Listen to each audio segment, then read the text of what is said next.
Hello. Yeah, that's your name. Squirrels got me. Big Jim. Yeah. Really cold and fun. Cold and fun. Cold and fun. That's good that you think that of it, because that's what deer hunting typically is cold and fun. Yesterday morning, I'm glassing up on the pass and I see these deer moving. And I'm like, ooh, there's deer moving. All of a sudden, I just see this person just head down, just hauling ass, wearing shorts and a t-shirt with a on. And I'm like, is that Tard? My dad always talks about floating through the woods like the autumn breeze. So Robert's when you're the ghost, 275 pounds, I don't know how you do that, but the Freightliner. It's just like a creeper. You're just kind of up in the corner watching what's going on down there. yeah, You know, he's like, he's up there slapping it, pissing all over everything. is it warm yet? How did you know the name of the actor? That's right. I know. How did you say his name? Hervé Villechaize.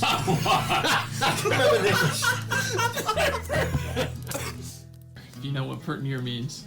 If you know what pert near means and you live in America, you're a redneck too. Welcome to the Log Talk Podcast, brought to you by Pert Near Outdoors. It's that time of year. It's that time of year where we all need to be thinking about, do we have everything we need to hit the woods? Chances are you don't, and if you think you do, you probably could use some more.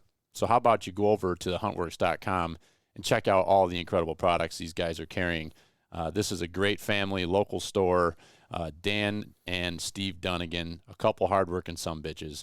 They are now carrying archery equipment, everything from bows to arrows to broadheads, quivers, you name it.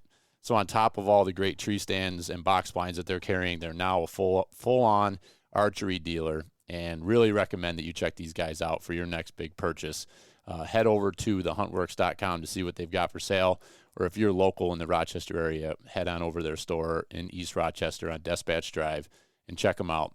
They are on social media, The Huntworks, and also online, like I said.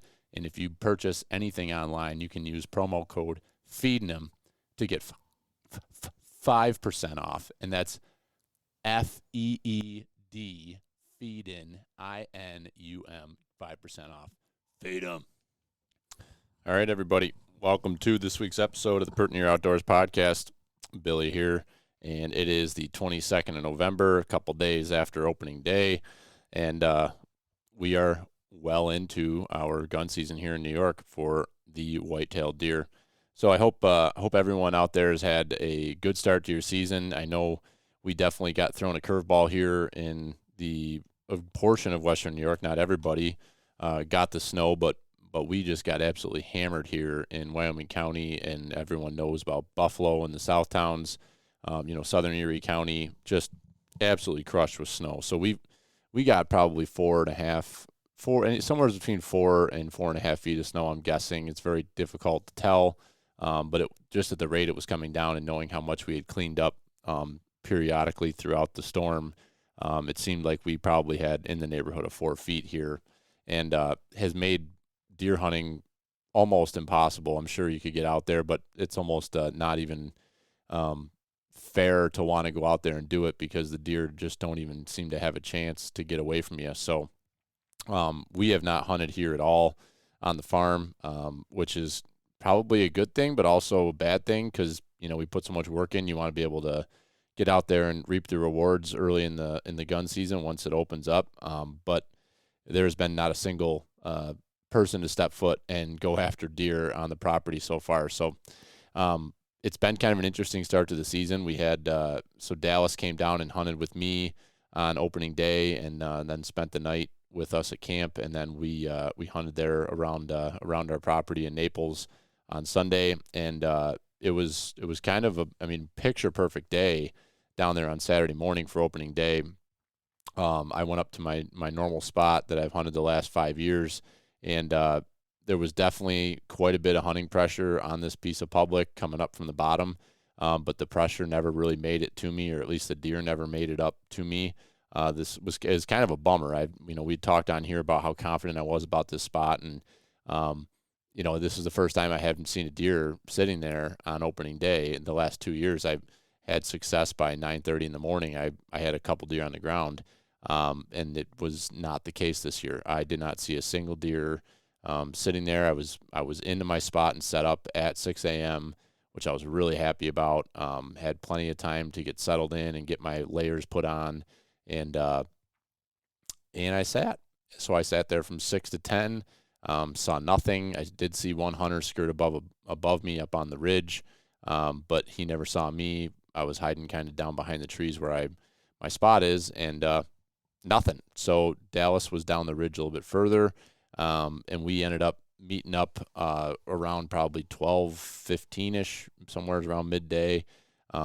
We had a decent amount of snow on the ground, so you could see fresh tracks, and the deer were definitely hanging without mass crop. We kind of knew that this would be the case, but they're really hanging anywhere where there's any cover, especially any multiflora rows. There's a bunch of patches of this throughout this piece of public, and little kind of odd goldenrod patches and multiflora rows, and the deer were just congregated around those spots. So we started to get into deer early in the afternoon, and we split up after we met up, and he wanted to show me a bed he found, which seemed like it was pretty certain it was a buck. It was a big bed laying right in the middle of this goldenrod patch, right in the hardwoods. It was kind of a cool spot. And Dallas, from afar, he came over the little knob and saw this spot, and he was like, "Oh, that looks like an area that would be great for a deer to be laying in." And he went down there to just kind of poke around this little patch, maybe an acre or half an acre patch of goldenrod, probably about half an acre. And it was there. Here's this huge bed laying right in the middle of it, and it either maybe it was up from something else, or it seen him coming or smelled him, something, and got out of Dodge. But we kind of investigated around, try to see if we could really get on its track and go. We kind of wanted to follow it, but we did not. So we ended up splitting up, still hunting. And long story short, we got into some does. He shot and missed at a doe, shot at her, and then shot a follow-up shot and missed both. And I got out ahead of him a little bit to try to head him off if they were angling uphill, and everything kind of settled back down. So I kind of started dropping down a level again. There's up on these side hills, there's all these benches and little topographical features where you can kind of use that to your advantage. I've talked about it on here before. It's one of my favorite things to do, is try to keep the elevation in my favor and peek over these edges and look down and see if I can spot anything bedded on the bench below. And sure enough, I popped over and saw right away, saw a figure that looked like a deer bedded down there, probably 150 yards away, and ended up being a couple does. And I dropped my pack and put the old sneak on him and slid. It was perfect conditions. The wind was blowing right up the hill in my face, and the deer were below me. And I had it's in the woods, so we had some good decent timber, and I just kind of stayed low to the ground and slid on my ass and held my hand down on the ground just to kind of brace myself. And I zigzagged down the hill probably 50 yards, made up the distance, and probably got just inside of 100 on him, and got set up and on the big doe, and I didn't really have a good shot at her laying down. And something, whether she sensed me or saw me move or something, she stood up and made a turn to kind of start to get out of town, and I let her eat and dropped her right in her tracks. And so Dallas and I met up. We quartered that deer, got it put in the pack, and we hunted our way out. That came across a lot of fresh track, but didn't see any deer. And this hill is so steep that we were trying to get out of there by dark, and it got to the point where we were just making so much noise and slipping and falling that you're really not the reality of seeing a deer at that point. We were trying to get out just as much as we were trying to see anything. So that kind of put a cap on the day there. And then Sunday we woke up and the wind was just howling on Sunday. I'm sure it was around most of Western New York. And we had fresh snow that had fallen overnight, a couple inches. And then there was a band that came off Lake Erie that set up uniquely kind of right over our section of southern Livingston, Ontario, and Wyoming County. And we got another inch or two in the first hour or so of light. And it took us a little while, but we finally got on some deer mid-morning, and Dallas and Jimmy inadvertently bumped a group of does that I was they just kind of like ran right into me, and I was in the right spot at the right time, and I saw them before they saw me, and I dropped to a knee, and at 25 yards, had a nice mature doe standing there staring at me, and I put it right on the white patch of her neck and dropped her right there. Ended that pretty quickly, and so I was pretty happy to come home with 2 does this weekend, and put the deer count up to 4 on the year. So I got the 1 buck in archery and the 3 does so far, and sitting in pretty good place right now. Freezer's stocked up, feeling pretty good about where things are at there, and the season's going very well so far. I'm feeling confident. I'm feeling like every time I go in the woods, I'm feeling like I can make something happen, which is a pretty good feeling as a hunter, to have that confidence when you hit the woods. So now my big challenge is I want to pursue, and I want to try to knock down a big buck, and I'm in a spot right now where I've got the meat. I don't have the pressure that I need to kill more to fill the freezer, so I can really focus on trying to go after a big buck at this point. So that's mission number 1 in the back of my mind as I get out here over the next few weeks. And we're high preparation right now for our trip to Pennsylvania next week. We'll be headed down there next Thursday, the 1st, and our 3-day hunt down there, which we're very excited about. We got a solid group of guys going down, 20 people this year, 3 different houses that we have rented, and it should be a great time. Hope the weather behaves and gives us an opportunity to get after some bucks down there in the mountains of Pennsylvania. Should be a great time. Let's see. I do want to hit real quick on gear that I've been using. Those of you that follow along, you see that I'm wearing some different camo this year. I've been using. I've got several pieces now from Origin. I'm running their new camouflage, their new hunting line, the Origin Hunt line, and this was my first weekend of wearing the Stealth Wool hoodie, and that hoodie is freaking badass. I wore it all day. I did not wear it for the hike in. I have like a 1.5 mile hike in to my spot where I sat opening morning, so I went very light on my hike in. Actually wore the Ninja hoodie and a thermal, a hooded thermal base layer, Cabela's base layer in there, and then I put that Stealth Wool hoodie on, and then over the top of that I put my 4-low puffy jacket on, and it was cold on Saturday morning. It was very cold, and I was extremely comfortable for the entire 4 hours I stood there and didn't move from my tree on the side hill. So I'm very impressed with that piece of gear, and as well as the other pieces I've gotten so far. The Ninja hoodie is awesome, very comfortable. I think it's 99% merino wool. It's a very comfortable piece of clothing to wear, and it layers nicely. And then I've got the base layer T-shirt, which I've been very happy with. And then the pants, I did get the pants in. I have not worn them yet, and honestly, I'm not sure I'm gonna wear them during deer season. They're a way lighter weight pant than what I anticipated. They don't really, in my opinion, they don't really match the offerings of the products that they have. Like currently, it's basically like a turkey season or early deer season pant. It's extremely thin.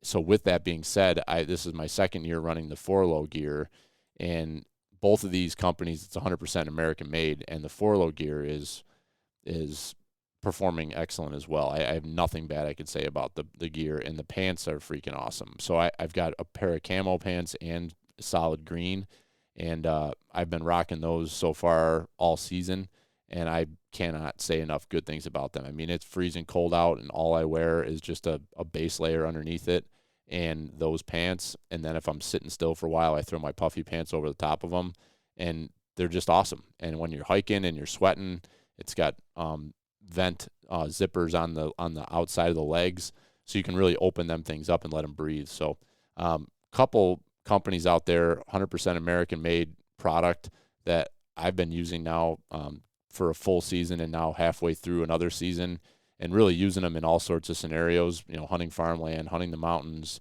sitting in a tree stand or sitting on the ground for hours on end. And I just thoroughly impressed with this gear. So I know a lot of people out there like to hear about that stuff, like to know what people are using and why. And I can't say enough good about the Origin product and the 4-low gear. American-made, high-quality stuff, and I'm very happy to be using it in the field. Okay, last thing, and then I'm going to cut you loose to an episode I've been holding on to for a little while here. We still have some Pert Near gear left available. So I've got hats, a few of each hat left available. So 3 different baseball caps, all Richardsons, and 1 knit hat. And then I've got some hoodies and T-shirts still left available. So if anyone's interested, hop over on the website, pertnearoutdoors.com, go to the store, and you can check out that stuff, or you can reach out directly to me, and we can do something offline and tighten you up a little bit of a deal.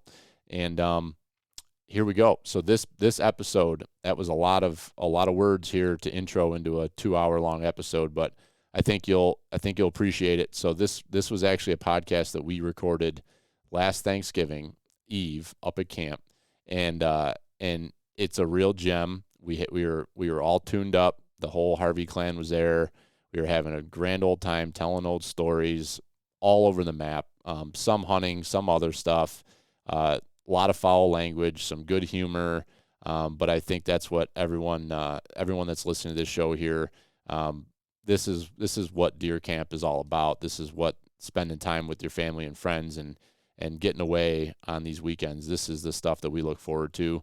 And I think people like to listen to this. I know I love podcasts like this. I love to hear people just telling stories and laughing and having a good time.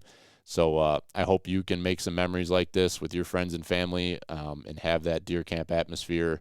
And we look forward to doing it again tomorrow night, as I will post this up here and the night before the eve of Thanksgiving, and we'll be heading up to camp to make some more memories tomorrow. So best of luck to all you the rest of the week. I hope you get out there and shoot the big one, and I hope you have a great Thanksgiving with your family and friends. So appreciate y'all. Stay well and keep feeding them.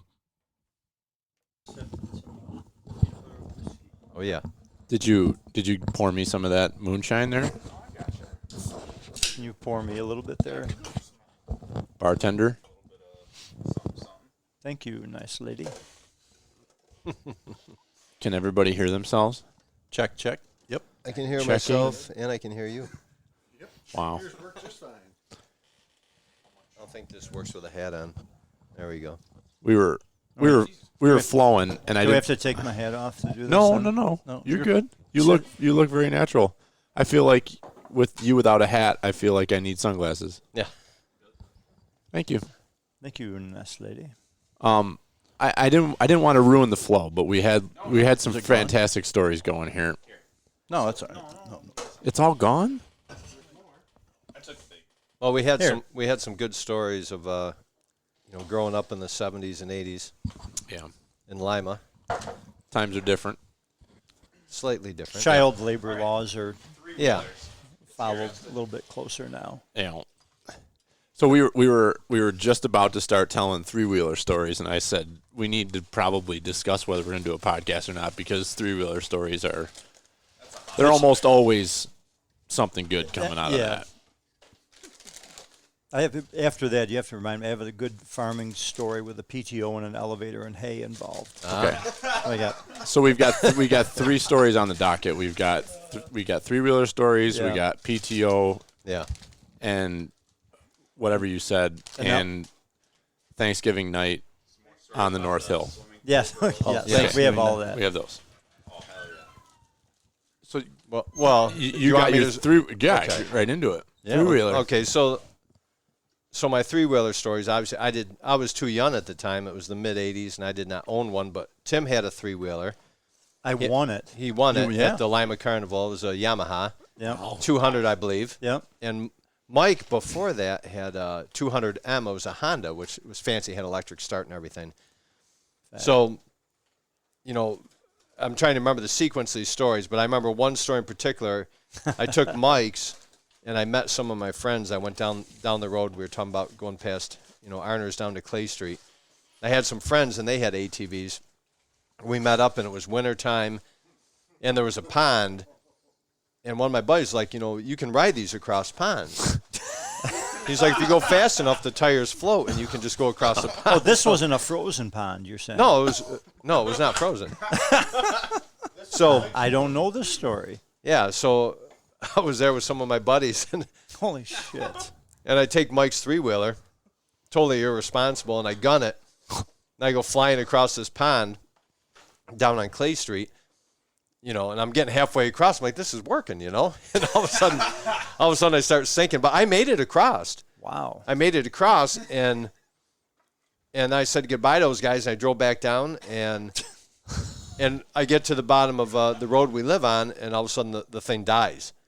And it's cold out. I mean, it's like 25 degrees out, and, you know, I mean, it was a cold day, but it wasn't cold enough for everything to be iced over. So I get off, you know, by Arner's house in their farm. Yeah. And, I mean, I got to push this thing home. And I'm pushing it, and I'm not dressed, you know, for the weather, obviously. Yeah. I'm like 14 or whatever.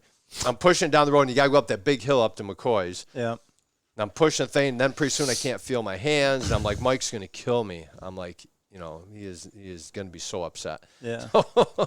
So I push the thing. I finally get home, and it's dark. And I push it into the house, and I go inside. And I remember it was the first time I had frostbite. Like I had frostbite in my hands, and you know, mom's like sticking it in warm water, like lukewarm water, trying to get my feeling back, and they're all like white and everything. And and the funny thing is, Mike didn't even care. Mike's like, all right, you know, we'll work it out, and the thing started the next day or whatever. Just needed to drain the water. Should have left it at Arner's and walked home. I never thought of that. Yeah, that's a good idea. That's logical. Yeah. So the other story is we're having a party at the house, and you know, remember we used to have the parties in the garage, you know, and everybody'd be there, and there'd be a keg of beer and stuff. And I took your 4-wheeler this time, the Yamaha. I went out in the 10-acre field. Yeah. You know, and I had a couple beers and stuff, and I'm just like flying up and down the field. Yeah. And I wiped out and like rolled the 3-wheeler. Yeah. I got back on and drove. Those things were tough though. You could crash them. Was that a big red? No, mine was a Yamaha. His was a Yamaha. What were the big? Were they Hondas? There's a Honda. Hondas. Yeah, Hondas were the big red. Mike had a Honda, which was like a big red. It was a 200M. But it didn't have the rack and the reverse and stuff. You know, we used to ride those in the wintertime. Like I can remember there was me and Mike and we used to hang out at the old Rush Hotel, Creekside Inn. Yep. Joey Tirzo had one. And we'd all meet there, and it would be January, February. I had an old van. I had the old family van. Took the back seat. I'd load the 3-wheeler in the back of it. We'd meet there, and we'd ride the snowmobile trails. We rode to Honey Falls, the bowling alley. Yeah, the bowling alley. We drove the old, Maplehurst in West Yeah, Bloomfield. yep. We rode there, hung out, and On drank. 3-wheelers? Yeah. Oh my in the Lord. wintertime. Oh my God. And I can remember the ride back, like it was getting cold, and we're hauling ass back. And I remember coming in the back way on that old airport behind the Honey Falls bowling alley. Yeah. And there was like a little whoop-de-doo there, and I think Mike was in front, or Joey was, and he hit it and wiped out. I hit it and wiped out. Mike, we were like, holy shit. And They were the easiest things Oh to my crash. God. That's the funny part. They were so easy. That's why they don't make them anymore. Yeah, they were fun. I mean, they were fun to ride, but I got a couple scars on the back of my arm from wiping out and falling on rocks and stuff. But we'd ride them in the wintertime, and you'd go down the old railroad beds or whatever trail, and, you know, with snowmobiles, you get the moguls, you know, little whoop-de-doos. I had no suspension in the rear end of that one. And so you rode it, you know, like with your legs, you know, crouched, and the seat's just beating you in the ass. Right. It was just up and down, up and down. You get home and you were shot. Nothing worse than a beating in the ass, you know. Flag the tape. Right. Yeah, we'll mark that spot. Yeah. But it was a lot of fun. But we rode them all the time, everywhere, you know. Well, the best 3-wheeler story I have is Mike came home from work one day, and he's like, and you were real particular. You didn't want anybody riding your 3-wheeler. Because I knew how people would ride it. Across ponds. Yeah, right. So I remember going out behind the house, and Mike got home from work, and he worked second shift at the time, right? Or no? No, it was daylight. I mean, okay. Yeah, we went. I have a different story about that when he and I. So Mike's like, he's like, hey, Chris, let's go for a ride. And I was probably like 14 or 15. And I'm like, well, Tim said nobody can ride his 3-wheeler without his permission. He's like, don't worry about it. He's like, just fucking get on it and we'll just ride it. I'm like, but, you know, Tim said nobody can. He's like, don't worry about it. He got it for $1. He won it at a freaking tournament. It's pretty much true. So I'm like, okay. So we went for a huge ride, and we rode all the way down by our house, actually. You know where Getzman's is? we rode back then. I don't know who owned it then, but we rode back in that big valley. Yeah. And we're having a blast. We're riding around. And we're going down this big hill, and I wipe out and I crash it, and I bent the I think it was like the brake control or something. Yeah, the handle. The hand. And I was like, oh my God. I'm like, Tim's gonna be so mad. He's like, yeah, whatever, no big. They make them all the time, you know. So we get back, and Tim was upset. But Mike covered me on that one, and Mike like stepped up. He's like, don't worry about it. He's like, it's not a big deal. It's not. It's like they're meant to ride. It's parts. I think I And replaced. Mike would tell me, he's like, ride mine whenever you want. He's like, I paid for mine. You can ride it whenever you want. I think I bent or broke several of the handlebars from rolling it. Like the wintertime was the worst because you'd find those little icy patches. Then there'd be a couple little clump of dirt or a little weed here or there, and you're like, hey, donuts. You'd be doing donut like a spirograph going around and around and around, and you'd catch it, and you'd flip and barrel roll, and you'd throw you off it. You always wore a helmet in the wintertime because you were going to get flung off of that like a rag doll. Yeah. You know, it was fun. You know, I actually was looking to get another one, but they're hard to find. Yeah. Are they hard to find? Yeah. Yeah, they are, because somebody had one somewhere for sale, Big Red, which is nice. It's got the rack on the front and the back and electric start and reverse, but they can you can maneuver them in real tight spots. You could go through the woods pretty easy, and they're light enough you can throw them around a little bit, you know. But they're dangerous as fuck. Yeah, I cracked my rib driving yours too. I took it out back one day after school, and I rolled it and cracked my rib, and I remember going back and, you know, it hurt, and I told Mom, I'm like, man, I wiped out because the handlebar turned. Right. Yeah. There's only one tire on the front, and it turned, and I hit it right on my side. I did the same. It didn't crack a rib, but I was going to work when I did that side job. I worked in cleaning in the evenings and stuff. I'm like, hey, I'm going to ride the three-wheeler around. I went down, you know how we had that path, which is our path out back to Briggs Road where we hunt. It was the tractor path. And I'll just tool around a little bit before I go to work, and I hit a couple rocks wrong or something. I wasn't even flying. Thing flipped over, and I landed on a rock and cut the back of my arm. I'm like, this was like a little fun ride before I go to my work. And they were terrible. It was. I can remember we used to do wheelies on them. Oh, the wheelies were awesome. You just try to ride a wheelie as long as then you'd flip over and land on your back. And you know, I had probably the scariest thing I ever did was up in. I was dating a girl in Hemlock, and I drove the three-wheeler through the woods. I'm like, let's go down the ravine or the gully. And I got down to the bottom in a creek, and then I'm like, all right, I got to get up out of here now. So you're driving up, and then, of course, front end is so light. Nothing. It's doing this up the hill, and all of a sudden you let off so you don't flip over, and you start going backwards. And I'm grabbing at saplings as I'm going by them backwards. And it hit the bottom, and I went in the creek on my back on the three-wheeler on top of me. Jesus. And after that, I was like really nervous about climbing hills and shit like that with a three-wheeler. I mean, we've flipped four-wheelers up here at camp like a lot. Like we've flipped four-wheelers a lot. You have. You haven't? No, I've never. Well, you're heavy. You're fairly. you ground those pretty well. I've got the Mac Daddy flipping a four-wheeler. Up here, right? Up here. Yeah. That was, and it wasn't my four-wheeler. It was It was over on the North Hill, right? Yeah. Then again, it was one of those deals. There was me and a girl I was dating at the time, and it was her sister and a guy, and we're riding along, coming down the North Hill from the 5 Points, and it was just literally just tooling along 10 miles an hour, and I could probably show you the spot because I don't know how it happened, but I think as you get close to the edge of the logging road on the downhill side, I think there was a stick, like let's say a big log slowly came down a very small stick. Pointy stick. Yes. And it was in the grass, and you didn't see it, and your tire got next to it, and it just drew you over. Next thing you know, it pulled you over the hill. Really? And it's steep as hell, man. I mean, you know. Oh, yeah. We just went and then just went off the edge and went right down, and we hit something, and we went ass over tea kettle. It hurled her off. And then all I remember is like landing between a bunch of down trees because we had that windstorm or the ice storm. Ice storm, and the trees were down. The storm of '92, right? Yeah. Yeah. Oh, the ice storm. Yeah. Remember that? I think the four-wheeler, I went down to hit me, 91. knocked my glasses off. I think I was missing a sneaker, Distinctly.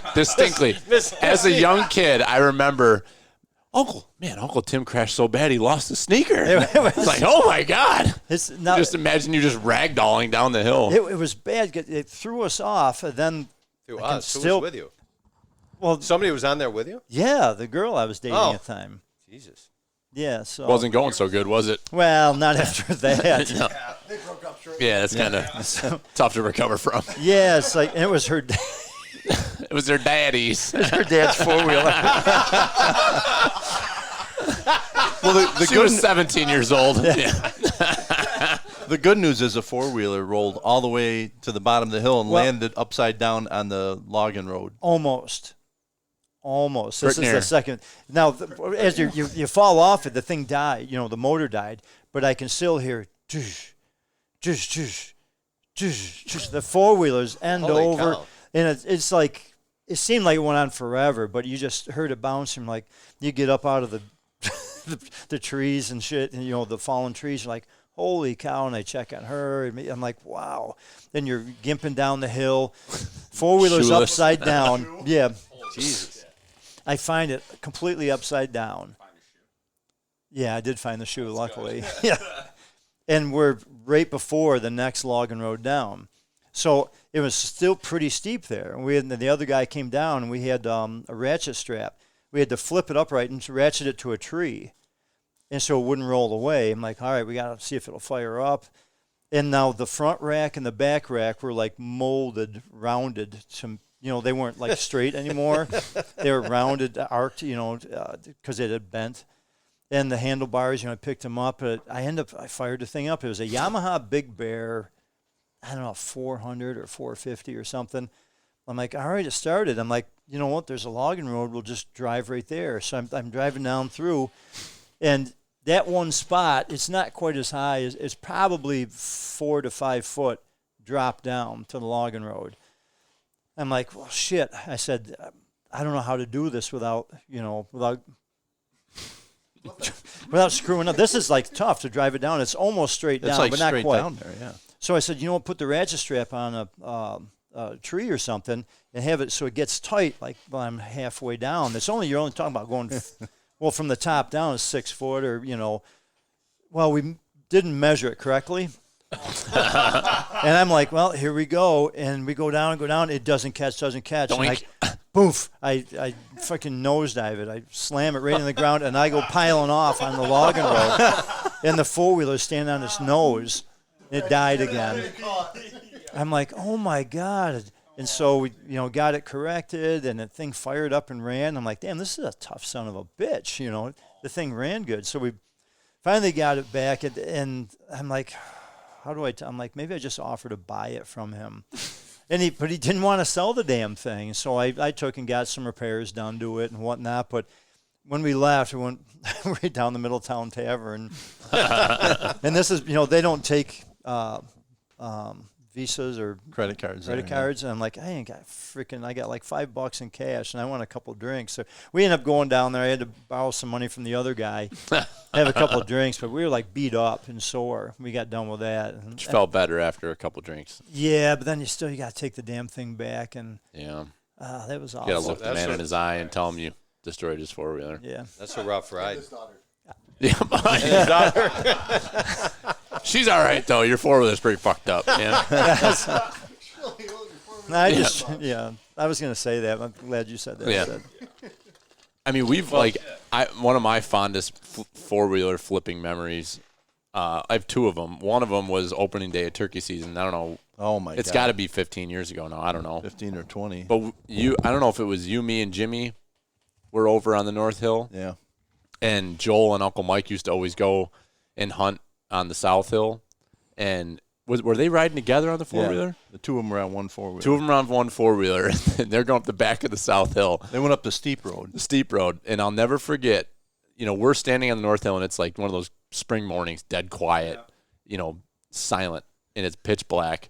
And you can see the 4-wheeler going up the hill. You can see the headlights going And then all of a sudden, it's like 4-wheeler, you hear the 4-wheeler shut off, and then the headlights are pointed straight in the air. And it's like, what the hell just happened over there? And then, so we don't know until like later that day we get together and they're like, yeah, we flipped the 4-wheeler over and Joel fell off the back, right? And Mike was on the back. Mike was on the back. Joel was driving. And he bent his gun. He bent the barrel, right? Did he? Well, he broke it off at the stock where the stock bolts onto the He receiver. broke it? No shit. It was his gun was like at a 30-degree angle, and he just he killed a turkey with it that morning. That's right. Yeah. He did. But I don't know what that says about his ability to aim. He was on the back. He bent it back. Oh, he bent it back. He put it against a tree and he just snapped it back, bent it back so it was straight in line, and then he went hunting. He's like, "The hell, I'll leave the 4-wheeler here. We'll walk the rest of the way." And but Joel landed on him, and Mike had his gun over his shoulder, on his back. So Mike landed on the gun. Oh, the Bennett. Yeah, broke the. And to this day, he's never fixed it. I mean, something went seriously wrong in there, but it's still the same way. He still Holy uses crap. it. Wow. I can't believe that.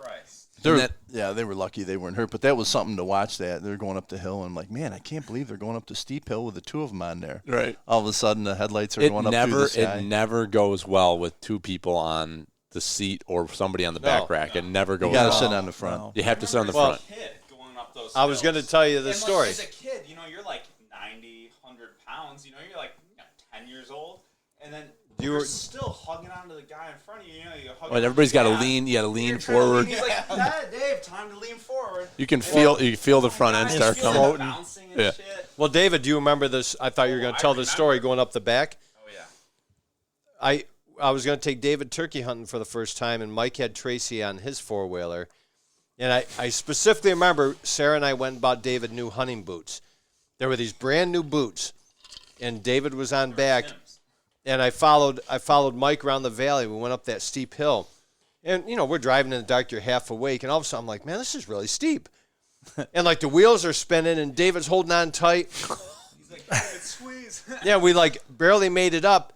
And I guess your boots had got against one of the muffler had melted the boot. Grab you and squeeze. So I grab you, and I locked in my legs. So I was sliding off the back And it, of like- the 4-wheeler. So I squeezed in my legs. I squeezed in the boots right into the engine. I melted right through the soles. Yeah, like we melted part of his boots and stuff. They're brand new, and Sarah was pissed off.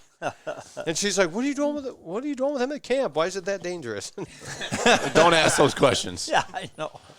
You're asking the wrong guy. Yeah. The last flipping of the 4-wheeler story. Mike and I was riding up the South Hill with Uncle Mike. I don't know. Again, this has got to be like 15 years ago. And him and I are going up the South Hill, and we get to that.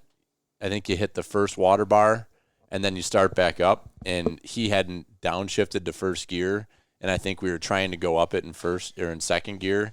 And he's like, we hit that water bar, and it was like one of those things where everything slowed down, and it's like this. Okay, you need to downshift, but this is not going to work out very good. Can't downshift now. No, and Uncle Mike downshifted, and he punched it in first gear, and I could feel the 4-wheeler start going backwards. And he's like, we gotta go, we gotta get, and that thing spun around, did a 360 or a 180 4-wheeler. I jumped off the back and landed on my feet and got away from the 4-wheeler, and he rode that thing around, landed it, and going back down the trail. Downhill. Yeah.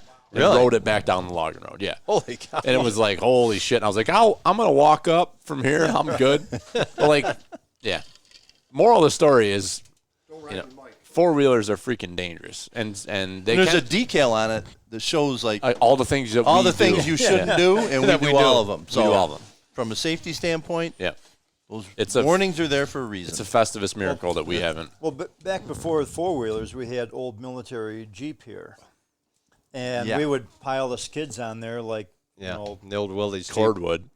Yeah, just like, hey, pile on. There's only so much room. There's groceries and a guy in the front. and the generator and the generator. We'd all So be you'd sitting sit on the hoods. We'd sit on the hood, on the back, wherever. You guys And make us used to ride on the front of the 4-wheelers. Yeah. Like you guys would be like, yeah, sit on the front. It'll balance us out better. Yeah. You'd be sitting on the front, leaning forward as you're standing. Yeah, don't get your legs caught and we'll freaking drive over. That's it. what I always used to worry about, getting pulled off. Your legs will snag something. Yeah. But you had to hold your legs out straight, sitting on the front. I know. Yeah, the old Jeep stories. I mean, that was old school before the ATVs, and it was just one Jeep at the bottom of the hill. And I think we told. You guys flipped that. Well, just once. But I think we told that story on the last Thanksgiving podcast. Yeah. But Mike Simons and Mike, I was here watching him drive up the hill, and we used to, you used to have to put the battery cable on and tighten it down, and they forgot to tighten it down. Halfway up the hill, it came off, and I watched them. And there's no brakes. Yeah. No, the brakes never worked on it. You had to just keep in first gear or whatever. Yeah. Then I watched them roll backwards, and it flipped over right on Mike Simon's leg. Yeah. Jesus. I was like scared. It was literally on its side, and brother Mike got up and lifted the Jeep. It was like Incredible Hulk, when they get that strength. And Mike Incredible Mike. Mike. He lifted the Jeep off him, and they got it started and drove it up the hill. And they sat here and just like drank Jenny beer the rest of the day. and Mike Simon's leg was all black and blue, and we sat around the table here. And, I mean, they were just like excited to be alive at that point. There was no hunting. They just sat there drinking beer. And If that thing ever died, I mean, it had no brakes. I can remember Grandpa telling you boys, if this thing dies, just bail out. If I say bail out, jump off. Yep. Yeah. And he would just ride the ruts. That's what he would do. He'd just ride the ruts out, whatever. Whether he was halfway up this way or coming up to the corner, he just ride the ruts. Yeah, he never got nervous and just. I remember riding the back of that thing with Tracy. Oh, really? Like, Yeah. You guys would get it fired up. You'd be like, I remember you guys, like, we'd park here. You guys would It had, like, all plywood go seats. check in Yeah. on Yeah. it, So you guys would get it fired up. And I remember you guys talking and being like, you and Mike would be like, holy shit, this thing still runs. And then you'd be like, all right, Tracy, Dave, get in the back. All right, don't get any splinters. So we're sitting in the back. We'd have like our arms back, like around each other and up on like the wood planks on the back. And then you guys would take it up. I just remember it being like the loudest. It was so loud. And the tire chains. Yeah. Front wheel drive, right? It was front wheel drive. All wheel It was drive. all. It was No, all it was wheel all-wheel drive. drive. Yeah, they just left it in four-wheel drive. Yeah, I mean that thing just hogged. I can That just thing was remember. a- Yeah, David was old. He's old enough to have ridden in it. I don't think Joe ever did, but David did. remember it. Yeah. I remember knowing it was loud. You rode in it, right, Billy? Oh yeah. Yeah, I mean, when you went, back then, I mean, that was the vehicle that was parked in the garage. You would open the doors, and the Jeep was there. And There was one way to get up and down the hill without walking, and that was a Jeep. That was it. yeah. We walked our asses up Oh, here. we walked up here many a times. Now we have heated side by sides. I remember when I know. Yeah. when we were kids and we'd come up here, and I don't know if we didn't have the Jeep or if it wasn't running, but we used to have to bring the generator up from the Oh, garage remember down. carrying it up? I remember. And I used to put the generator on my back, Yeah. and you guys would carry like the groceries and our gear and sleeping bags or whatever, and I'd Yeah. be carrying the generator. I carried that generator all the way up the hill on my back. It used to be a brutal climb up this hill in the dark. diesel generator.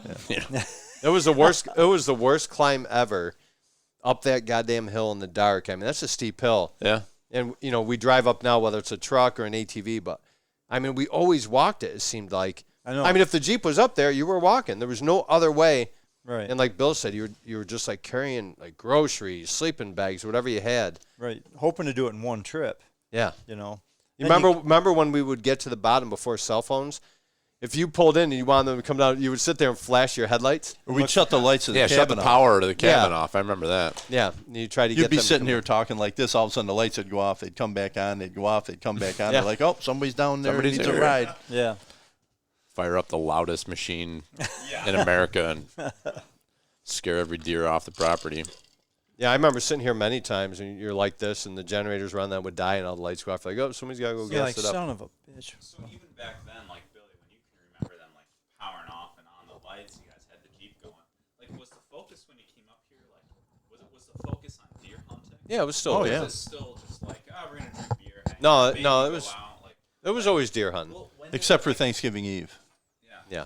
But we still deer hunted well, Thanksgiving when morning. did it shift to this, like, Yeah. hardcore hunting? 'Cause, like, it feels like the family's like No, all in we on hunted bringing back out- then. I mean, it was always deer hunting, but we were younger, so our aptitude was to party too. Yeah. Yeah, just imagine having 6 Joes around. It'd be a bit chaotic. I remember. A lot of people falling asleep in Yeah. the shitter. Right, exactly. Yeah. 2 holers. I remember opening nights and Thanksgiving where every space on the floor was taken. All of us kids were, like, this cabin was full of people. Yeah, we had 16 people sleeping in here. Like, just like sleeping bags right here. I remember But sleeping. now the kitchen table used to be in front of the fireplace. Right. Yeah. And the couch. And there was a sofa over here Yeah. against the wall. Yeah. I And can then it was remember just- pictures of Uncle Chris passed out drunk on the sofa up against this wall here. Fond memories. Yeah. How has this table been here? The whole time. How long has this table been here? As long as I can remember. Since we The built whole the And cabin. these chairs, I have a feeling these chairs have been here that long yeah. too. Yep. It's pretty incredible 70s. when you really think about it. Just like the toilet seats I just replaced. Bob goes, you put new toilet seats on? I go, yeah. He goes, were they the original ones I put on? Yeah. He goes, they were used. Oh my But he God. put them on. They were old toilet seats. Who finds used toilet seats? Well, he put new ones on at the house and brought those up here and put them in. And That's funny. Yeah. I'm down there cleaning the outhouse. I'm like, I'm a man of resource at this stage of my life. I think I can afford new toilet seats. Exactly. And Bob's like, I can't believe you put new toilet seats on there. He was all happy about that. No, these are the same chairs from the 60s and 70s, whatever, in the table. And I know. It's pretty awesome, Well, really. the cabin went in here in the mid 70s, right? Yeah. The outhouse was built in 72. And then Did you build the outhouse first? That was the first thing built, yeah. They used to hang deer off the front of that. The pulley's still in there, isn't it? Yeah, actually, it's a real small. Yeah, we killed What? Yeah, if they killed deer, They hung it off. they'd hang it. We used to come up. We'd hike up the hill, and then you'd have your lunch in a paper bag or whatever, and you'd put it in the outhouse, and then everybody'd go out and hunt. And you'd meet back at the outhouse. You'd meet at the outhouse for lunch. Lunch spot. That's a lunch spot. Yeah. And then if I can remember, like opening up the door of the outhouse to get my lunch, and there's a deer hanging in there. What? That's where they would hang the deer. There's got Remember? to be pictures somewhere. Of that. I remember that. I don't know if putting food in the outhouse is the most sanitary. Well, that was the only place. There's no structure. Well, I mean, there was like 1,000 trees within No, true. 20 feet. Oh, to of- hang the deer, you mean? Yeah. No, I thought you were talking about putting our lunch in there. Where else were you going to put it? No, I know. You Keep it could dry. Keep the dry and the vermin. But yeah, I can remember when I was a kid, we'd be sitting around the outhouse down here with Dad and Jim and Bob Madigan, and they'd usually have a boy or two with them, and we'd all sit there at the outhouse and have lunch, and then we'd head back out for the afternoon hunt. Do you remember the coon hunts we used to do? Like as teenagers, remember we'd grab flashlights and just wander around the woods trying to find raccoons in the trees? Yeah, it wasn't really coon hunting as people do it. It was like we'd walk around with a gun and shoot at objects in the tree. Maybe it was their coon, maybe it wasn't. We'd be just sitting here all bored, and we're like, let's go out coon hunting. We'd have like one of those old flashlights with like D-size batteries, like 4 D-size batteries. Yeah. And which didn't work for shit. And we'd grab a shotgun or a 22 and just like wander around the woods and be like, "There's eyes up in a tree," and we'd like try to shoot a raccoon. We'd wait for Fantasy Island to end though before we go out. Well, you got to watch. Oh, with Hervé Villachez. Hervé Villachez. That's right. Well, before that was Dukes of Hazzard. You had to watch Dukes of Hazzard. We used to get really pissed when the generator ran out of gas during Dukes of Hazzard. I know. It was like, quick, get gas in the generator. I know. Speaking of sidebar, quick, running into Butch. Yeah, what's up with you running into Butch? You sent me that. You sent me that picture, and I started with Marlon Perkins, and I started laughing. Marlon Perkins. Yeah, because that was my nickname. it was his nickname.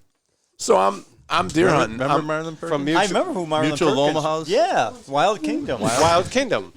So when me and back in the 80s, when me and Butch hung out, we would go hunting or fishing together, and I used to goof around, and I would pretend I was Marlon Perkins, and he was my trusty companion, Jim. Jim. Yeah. Oh, Remember Jim did all the shit work? yeah. He'd be like, Jim, go out and like wrestle that crocodile. Or, Yeah, wrestle the lion from the mother, the lion cub from the mother or something.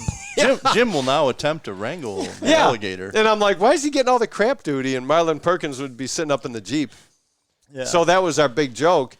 And he'd always call That's me what- Marlon. Butch told me the other day. He's like, he goes, your Uncle Chris we'd be fishing down on the West River, and your Uncle Chris would be standing up in the front of the boat going, "Over here, the bass are over here."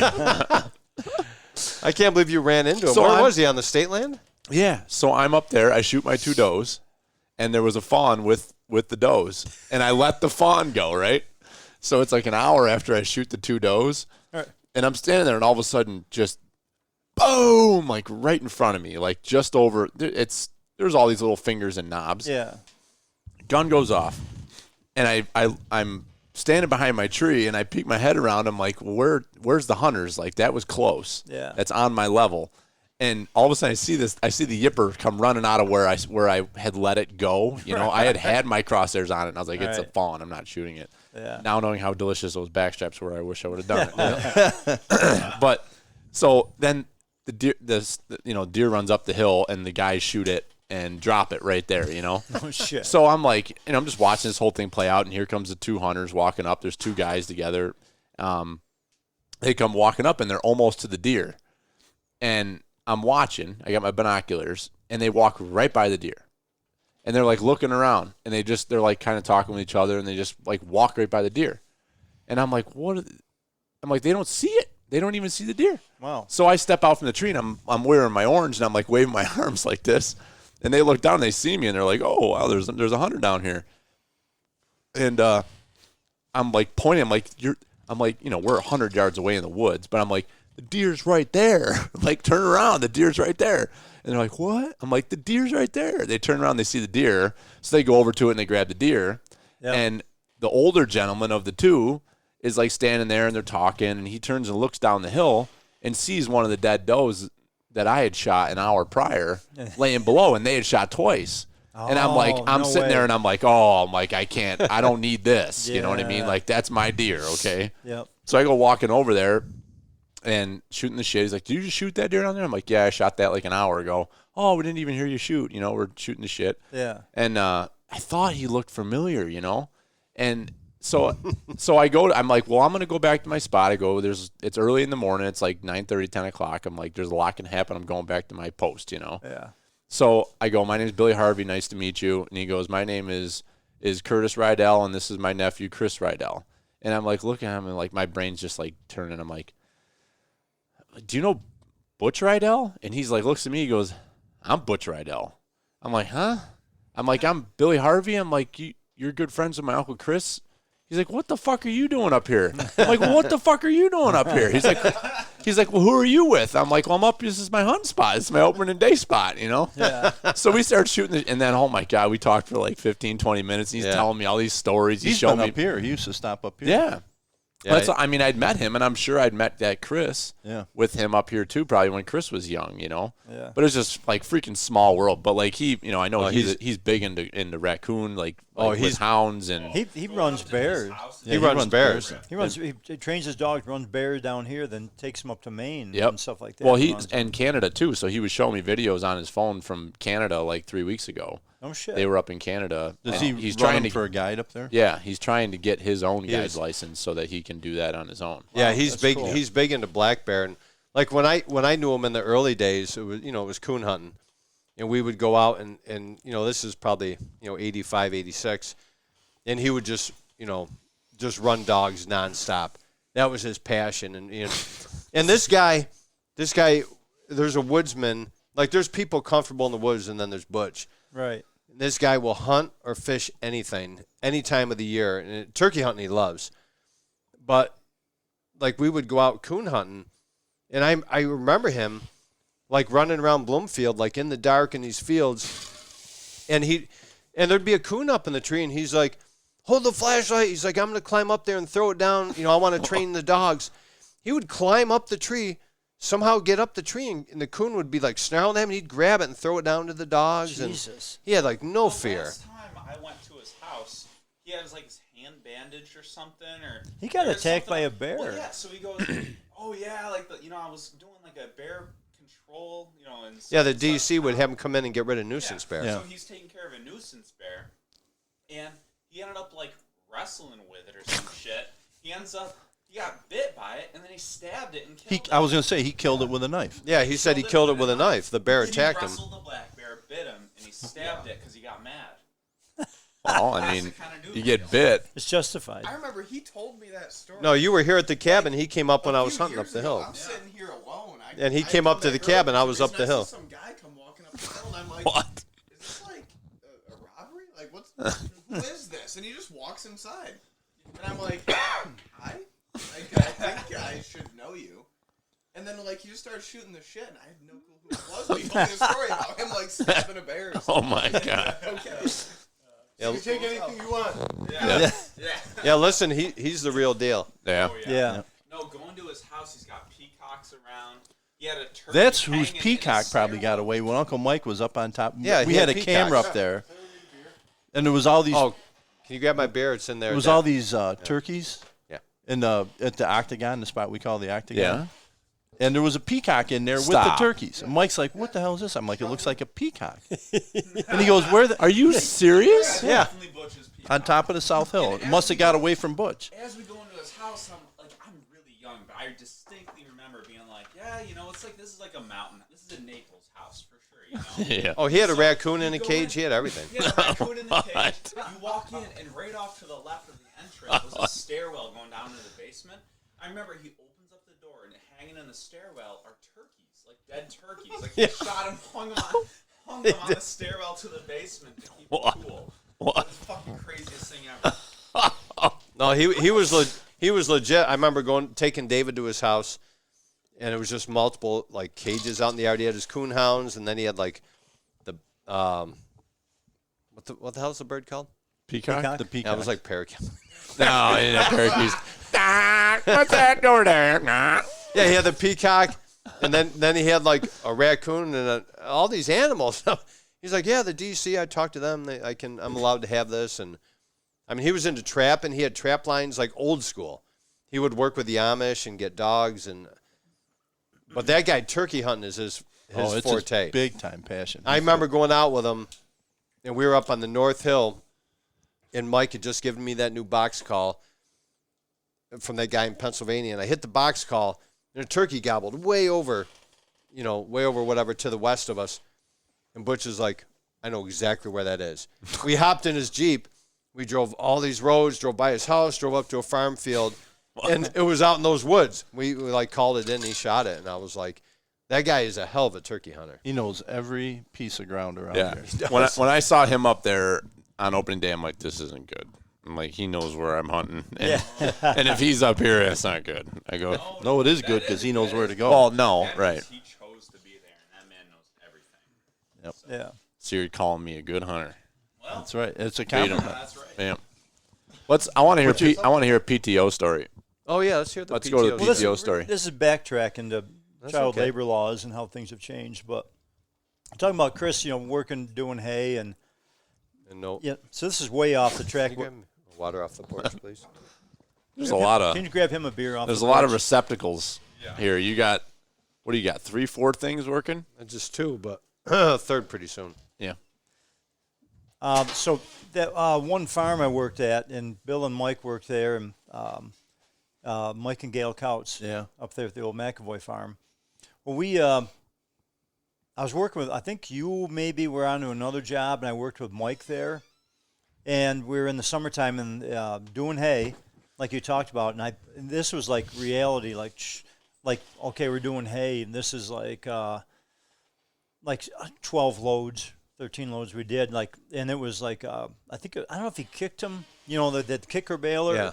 but they were like his first cutting, so it was just like heavy, loaded up, and we were just like go down, get a wagon, bring it up, and I would take it off the tractor, throw it on the elevator, and the elevator is a long freaking elevator that To went go up into that big white barn. Yeah, went up over the manure, like that the manure pit. the manure pit up to the top. So it had been like 30, 40 foot long. Oh, that or more. So, and then it went up, and this was a cool big old barn that there's another elevator. It had like a trolley down through the middle of it. Yeah. And the one that goes through the middle across, yeah. And you would take a board and move it over to wherever you want it dropped. Yeah, it had boards on each side, and if you wanted it to drop in this section, you would shift both boards over. Yeah, and so it would dump it off. So Mike had he was in the mow. He really had the tough job because, it's stuffy. There's no air. It's hot. And so and this is like a shock to me, like working this hard. This is my first big thing. I'm like, when do we take a break here? Holy crap. So now this elevator's running by, I don't know, is there M, that Super M? And, in order to stop that PTO, you're not stopping it. It's the tractor's got to stall out, and it ain't happening. So you get there, you fire up the tractor, get the PTO going, the elevator's going, and I'm starting to pull stuff off of it. In the very bottom of the elevator, there was the sheet metal, where your paddles come down and they go through that bottom wheel or whatever you would call that, and it scoops back up around. It was a little loose there. And after a couple wagon loads, I don't know, you're trying to get it started. You open up, move the chains, start pulling bales out. You're throwing them off on there. I lost my balance and fell on the elevator. And my leg went down into that trough where the paddles come up. Yeah, if this is it's open down. It's like a conveyor belt, and Yeah, down. it went down through. It broke, kind of pushed the sheet metal down. So my foot went all the way to the bottom. Then a paddle went down through and caught my leg. And so now, I'm scrambling, it caught me. The paddle was like up under my calf, or so and it's pulling me up the elevator. And I'm obviously nervous. I'm freaking out a little bit, like, holy shit, this isn't going to be good if I don't get out by the time I get to the top. So I'm freaking out and get my leg out really quick. And then luckily there's that manure pit, the roof for that. I jump off the elevator onto that. Now, meanwhile, on the bottom. And that roof was high. Yeah, it was a little freaky, but the sheet metal was torn out and ripped backwards. So the PTO's running, and the paddles are coming through, going kabam, kabam, and it's peeling that sheet metal up. That's the bottom, what your bales would ride on. And I'm going up the thing at the top, and I'm like scared shitless because I'm like, this is not going to go well if I get all the way to the top. So I jump off. I get my leg out. I jump off onto the roof, and there was a lower door. You go through. There's the upper door where the bales would go, and the lower one. And I go wheeling in, and I'm like, I got to get the tractor shut off. I go running in by Mike. Mike's up there stacking, and he sees me go running by him going, what the hell are you doing up here? Like, how'd you get up here? And I go through, go down the pit, where you drop the hay down to the cows, go out and run all the way down and kill the tractor. And then I'm like, holy crap. I mean, I didn't seriously injure me, but it scared the shit out of me. And, we had to stop and, fix the elevator and do all that stuff. But there's some scary shit that could have gone bad. Oh, it could have gone really bad. If you get all the way to the top, I don't even know. It wouldn't have been good. No. But there's just some of the stuff you worked with. Yeah. With tractors and equipment and moving growing up parts on a farm. And when you're doing that as a teenager, there's no safety training. People are like, hey, this is how Well, they it just say works. stay away from the PTO. Whatever you don't get anywhere near this. Yeah. Yeah. I know. And I mean, it's crazy, the stuff that you're responsible for. We used to, when I worked there, Mike would always be putting the bales on the elevator. Well, Mike would always be a jerk and put I'd them be on on too fast. I'd be up in the mow, right? Right.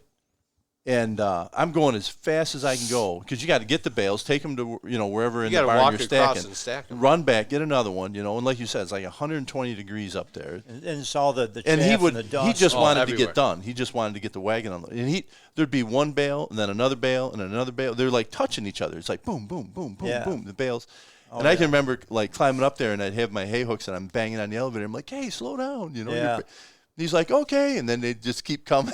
It's like, And there was in some of those. We had the big side racks. Oh. You used to bury me up there. Bless you. You get 100, 120 bales on those wagons, and it was a lot. I remember you talked about drinking water, like we'd go to the milk parlor. Like you Yeah, can't we always drink went to the enough. milk house afterwards. and grab the hose and drink. And I kept drinking water, and by part way through, I was throwing up. Yeah. Because I just drank too much. You don't know how to handle it when you're that young. Yeah. You don't work that hard and stuff. it's- So That was crazy. Yeah, anybody who's worked in the mow or done hay, I mean, it's, oh my God, it's so hot.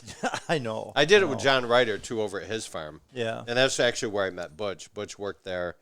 He worked they had a dairy farm, and he worked milking cows. And John was my best friend in, like, middle school. And I would go over to his farm, and, we did all that, did the hay. Yeah. And, John would have chores. I mean, he was, like, in 6th or 7th grade, and we'd go there, and they would, big farmhouse, we'd have to get up at 4 or 4:30 on a Saturday. Yeah. We'd go down to the milk barn, and we'd have to do chores. And you talk about that door you drop the hay through. We used to go up there and drop stuff through. And I remember there was an old Chevy pickup truck, and John would get in, and he had Red Man Chew. We're like 14, like 6th grade. I don't know what it was, 7th grade. Right. And John's putting a big chew in, and it's like driving like a 78 Chevy pickup truck, and you put hay in the back. He's like, well, now we go get hay, and we bring it over to, And I was like, this is the coolest thing ever. And then and then I'd go talk to Butch. He was one of the guys milking cows. I'm like, this guy's hilarious. He's awesome. Yeah. But, I mean, all that, you were done with morning chores by 7 a.m., and his grandmother would cook a huge breakfast. Like, they did this every day. And you would come in, and there would be a breakfast in fresh milk, and you would have eggs and pancakes. Yeah. And they would all lay around for like an hour, hour and a half, and then they'd go back out and do more chores. Then you came back for lunch, and lunch was like like feast. dinner. Yeah. It was like mashed potatoes, gravy, meatloaf. Yeah. And then the grandpa, I remember John's grandpa would always roll cigarettes. And he would just like hand roll cigarettes and be smoking cigarettes. And the grandfather would go off in the parlor and relax. And there was like a different room we would like sit around, take a nap. Then at 3:30 we'd go back out and do the evening chores. I mean, it was just the rhythm the farmers had. It was pretty interesting to see. There was a way at Uncle Don's farm when I used to go over there and help them during haying season and stuff. It's like used to love it because you go back to the farmhouse and everybody that was working in the fields would come back, and Aunt Lucille would have a complete meal put on. Yeah, like you said, it'd be like dinner, like your mashed potatoes, gravy, everything. Yeah, and there was pie, cookies, and everything. It was like, oh my God. I forget it wasn't lunch because they used to call it dinner. Dinner they was would middle call of dinner, the day, and supper was at the end of the day. Yeah, because I would get confused. They'd call lunch dinner. And I'm like, wasn't that like the evening? Yeah, but dinner was supper to them. Yeah, something like that. Or supper was dinner. Yeah, it was reversed or whatever. But lunch was supper. All I know is it wasn't like a bologna sandwich for lunch. No. It was a full spread. Yeah, it was like a meal. Yeah. Yeah, she had to spend the whole morning cooking that. Oh yeah. And then no sooner we left, she'd clean that up, and when you come back and supper was on. Yeah. Unbelievable. Yeah, it's a different way of life on a dairy farm. It was a great experience to. It was cool to go get up a there. glimpse into that, and like my buddy, I mean, to see what he did because we were going to HFL, and his parents lived there, but his dad would go work on the family farm in Bloomfield. And like to see what he did at that young age, I mean, he had a ton of responsibility, and it was up at 4 a.m. and out working on the farm, and I mean, and the house was huge. I remember it seemed like there was 20 bedrooms in this house. And it was a big house. Those old farmhouses. The house were is still huge. there. I'm not sure who owns it now, but yeah, I mean, that was a big farm they had going. You remember when we used to going back to Coons, talking about Coons? You remember, they used to bring a lot of money when we were. That's why you guys used to go out and hunt them. They were like $30 each. We went out to harvest grapes one night. Do you remember that? I don't know if you might not. Grapes? You with us? Yeah, down at Yeah, I would drop you guys off. I had that. Yeah, were you legally harvesting grapes? Yeah. No, it was after like it was an evening activity after Fantasy Island. After Fantasy Island, Dukes of Hazzard, and Love Boat, maybe. Yeah, Love Boat. So then we'd pile into I had a Ford LTD, an old Ford LTD, and we would pile in there. You guys would have paper grocery bags. Yeah. And I would drive you to a local vineyard, drop you off, and I would come back like a half hour later, and I'd pull up and stop, and you guys would all come running out of the vineyards, hop in the car. So do you I've remember, never heard this Do you story. remember doing that? Yes, I do. And that, what's funny? Before we go, I don't remember that. How lame we're like, how badass for stealing grapes. Yeah. It's so original. It's not even funny though. I know. It's like so we'd do a grape run after TV. A grape run. And I was too young for that. Yeah, you weren't. I don't think you were here. So we. I know where you're going with the story. So we did our grape run. I picked up the gang. I'm bringing them back. We're driving down County Road 36 here, and a big ass freaking raccoon comes out in the road. Similar to the one you hit, David. Yeah, that's Big, right? So I couldn't avoid it. So I hit this raccoon. And Columbus was probably yelling at you. To hit So it. Columbus and Mike are in the back seat, and maybe you and I Mark think I Madigan was was up front with me. Yeah. So I hit this coon, and then I slam on the brakes. I put it in reverse, and I back up. I go past it, and then I pull up next to it, and Mike's in the back seat right behind me, and he opens the door, reaches out and grabs it, picks Columbus it up. or Uncle Mike? Uncle Mike. Yeah. Picks it up, throws it on the floor in the back seat, right? So it was a big coon. So then we close the door, and we're driving back here, and all of a sudden, all hell breaks loose in the back seat. Oh my! Yeah. There is like hissing. I started hearing this noise, and it quickly dawns on me. It's like hissing and snarling, and guys screaming. Yeah. And the guys are going, pull over. And you can just hear this hissing, snarling, nasty back there. And so I hit the brakes. I pull over the side of the road and throw the car in park, and everybody bails out except Mike. And the doors all fly open. Everybody bails out of the car, right? And this raccoon was far from deceased. And so I open up Mike's door, and he's like, I got it pinned down with my feet. He's like, he goes, get ready. He goes, I'm going to throw him out to you. True story. So I get ready. I'm down like I'm going to punt a football. and he throws this raccoon out into the road, right? And I go running. It was like 3 long steps, and boom! I kick the thing. It goes up in the air, and it comes down. And I just, so I keep kicking this raccoon all the way down the road. Finally, he dies. So then I come back. We shut the. And Mike's like, "You ain't putting them back in here." He goes. So I get the keys out of the car and I unlock the trunk and I throw it in the trunk and we close the trunk and everybody piles back in. And we came back and ate grapes and skinned the coon. It was Oh my God! We had our victory grapes. Yeah, right. Well, I mean, I have some grapes and cheese, some wine. well, you know, picture back then. That was like $30. No, that was $30. You're talking back in like the mid '80s, which right now you'd be like $150. Yeah. That was big money. Like getting a raccoon, pelt was a big deal. I remember just the interaction with raccoons in my childhood being like it was a big deal to get a raccoon. Like dollar signs. Yeah, and now I see them I see them all the time on cameras walking around the woods. I'm like, yeah, that's a raccoon. That's what we used to trap, and when we'd come up to the cabin here, and when Madigan's owned it, I'd have whoever was trapping at the time, we'd have muskrats or coon. We'd stop at Carl. He used to buy furs down here, way down towards Honeoye. Carl?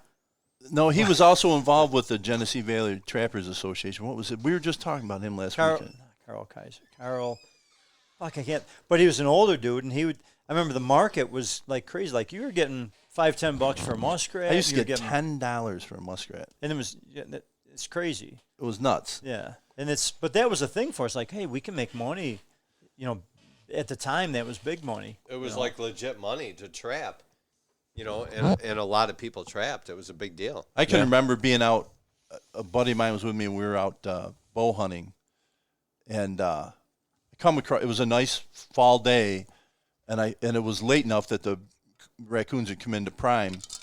And I see this raccoon, so I go running over there because I used to shoot him with my bow. And I go running over there and it ran up a tree. I look up the tree, and there's like 4 or 5 raccoons up in this tree. They're all just like laying on a big old oak tree, right? So we weren't far from the car, so I'm like, I go, wait here. I go, stand right by the base of this tree. Don't leave. I'll be back in a couple minutes. So I go back, leave my bow, get my pistol. So I come back, and I go, I'll be back in a minute. I go, I'll be right down.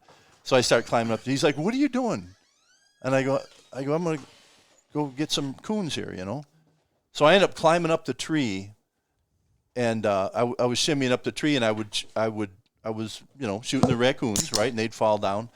So I get to one, just kept going higher and higher. So I kept going. He's like, hey, that's high enough. You better come down. And I'm like, that's how I get this guy right. And I only had like 2 or 3 shots left, and I had a .22 revolver. So I get up. I'm like way up, and I'm hanging on, and the coon's out on a limb. And so I shoot at him. He's not that far away, but I shoot at him, and I miss. And all of a sudden, he's pissed off, and he's charging right at me.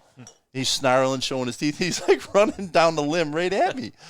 And so I shot again and missed. I have 1 shot left, and God, he couldn't have been 3 feet away. And I shot him, and he fell out of the tree. Oh my God! I come down, and the guy Steve that was with me, he goes, "You are out of your mind." But I got like 5 raccoons. That was over $100. Yeah, back then, I mean, big money. Raccoons were like literally money. It was a big deal. It's a deal shame right now they're nothing. I mean, they're nothing. Probably $10-15? Yeah, raccoons, fox, muskrats. Oh, fox used to. Remember, fox brought more. Oh God! Like to get a fox was like $50. Oh yeah. That was before people were like throwing paint on people wearing like fur coats and shit. It was a different. Yeah, there's no market for it anymore. Yeah. But, it's hard to find a painted fox in the wild. But we used to go hard after them. Yeah. After the raccoons. What was the deal? Didn't you like break your ankle or break your leg? Yeah, like, on my trap trapping? line. Yeah. I was out in Lima, actually, behind where the apple farm is now. Yeah. So on Gray Road. On Gray Road. And I parked on the side of the road, and there was a drainage ditch out there, and I ran a trap line for muskrats. There was one winter that that's all I did was trap that winter. I ran trap line. You remember me and Charlie Vendeville? And we did it together, and then we split the money. Yep. And we went hard on muskrats because it was a great winter trap, to run a line for them, and you could get a lot of them, and they add up. They're $7 a piece. You get 10 or 20 of them, Right. Yeah. And so we had 2 different trap lines, and he was checking the one trap line. I was checking that one, and I hiked out,